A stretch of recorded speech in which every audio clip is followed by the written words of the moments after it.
C'est désormais une tradition. Pour la 7e année consécutive, la course cycliste Paris-Nice organisée jusqu'au 13 mars s'est élancée depuis les Yvelines. Cette année, la ville de Conflans-Sainte-Honorine a été choisie pour le prologue de cette 74e édition.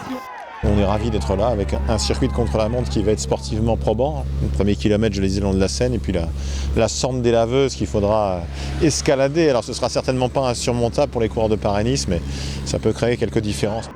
Une centaine de coureurs étaient présents sur ce prologue yvelinois. Parmi les têtes d'affiche, le public a pu apercevoir les stars françaises Romain Bardet, Tony Galopin ou encore l'espagnol Alberto Contador. Il y a un très beau plateau, avec Contador en effet, avec Richie Porte, le tenant du titre, donc deux doubles anciens vainqueurs de Paris-Nice, et puis également avec ceux que j'appelle les pépés flingueurs, Thomas Vauclair et Sylvain Chavanel, les coureurs français les plus populaires, qu'on sera heureux de revoir. Dans le casting de ce Paris-Nice, on retrouve un enfant du pays. L'Irlandais Nicolas Roche a vécu à Conflans-Sainte-Honorine jusqu'à ses 12 ans. Depuis 5-6 ans, à chaque fois, ça se rapprochait. On n'était pas très loin de Saint-Germain-en-Laye, on était juste derrière. Et je disais, bon, il y a bien un moment où on va tomber pile dessus. Donc, c'était qu'une question de patience et de temps. Mais c'est bien que ça a été fait au moment où je suis encore coureur.